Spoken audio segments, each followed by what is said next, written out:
Hello, everyone, and welcome to the KISS Principles of Science. This is our first lesson here using our web broadcast here. So this is pre-recorded, and today we're going to talk about the graphs that we were talking about today in class.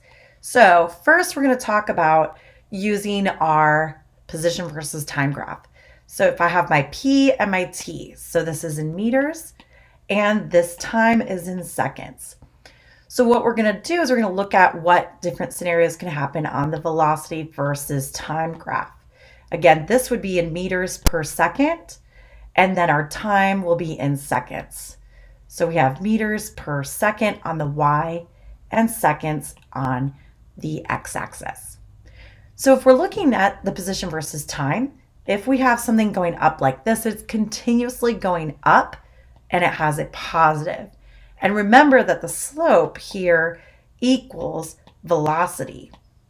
And that is because y over x, and what we get here is our meters per second, which is the same unit we use for velocity. So if we look at this, and then we look over here on our other graph, our velocity versus time, we can make an idea that it's going to be above zero.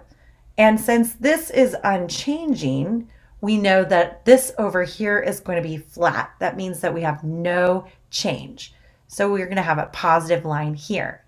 Now this graph here, the slope represents acceleration.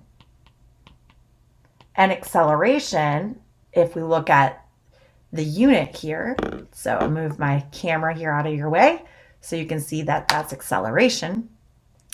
And the unit here is going to be meters per second over seconds. And we can simplify this by saying that it is meters per second squared. So that's how we have our first graph. All right, for this one, we're going to look at a different angle for velocity and position. So again, we have our position versus time graph and our velocity versus time graph. So in this case, we're going to have it going down. And we can see that it's going down at a constant rate. And so we know that it has a negative slope. Since we don't have values written here, we can just assume that since it is constant over here on our velocity versus time graph, that we would be in the negative region. And since it's unchanging, we're going to have a straight line. This means that acceleration has a slope of 0. And again, the unit is meters per second squared. So this means that we have no acceleration. So over here, we have a negative velocity, but we are going at a constant acceleration of 0. It's not increasing, it's not decreasing. Now let's look at what happens if we do have acceleration. So over on our velocity versus time, if we had an increase in acceleration, so acceleration is increasing positively, then we need to look at our other graph and say, what is happening to make it go positive? So in our position, we start out slow and then we start speeding up. And so we're going to have a curve on this graph. So if we look at the velocity versus time graph, and let's say that we have something that is slowing down. So what would that look like? So we can either look at position or we can look at velocity.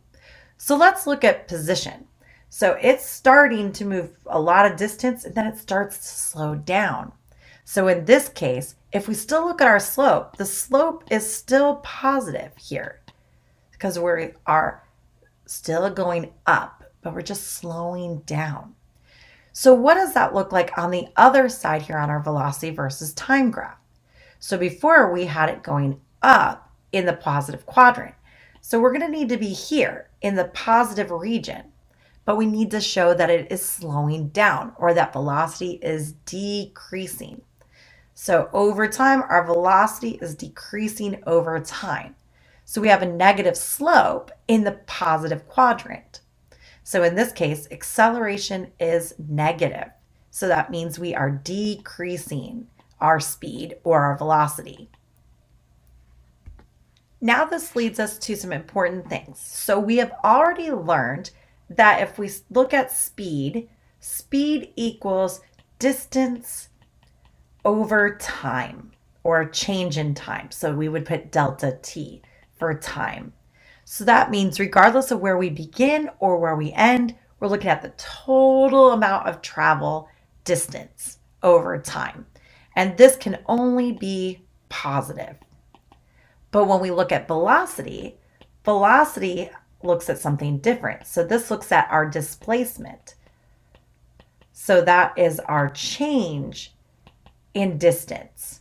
And this displacement is over time, or our change in time. And when we look at these equations and we simplify it, speed equals d over t, change in t. But when we look at velocity, we look at change in position over change in time, because this is the same thing over here as saying change in position. So where are you at after you're done moving in comparison to where you started? So our new one is acceleration. So acceleration is going to be our change in velocity over time, our change in time. So those are our equations. Now, what if we want to know the units? All right, so our units come directly from our graph. So when we look at y2 minus y1 over x2 minus x1, that's our slope. So for velocity, we would use this graph right here. And that would give us position over time, or we can say meters over seconds. So that's our unit for velocity. Now, if we look at our acceleration units, we're looking at this section right here versus our time.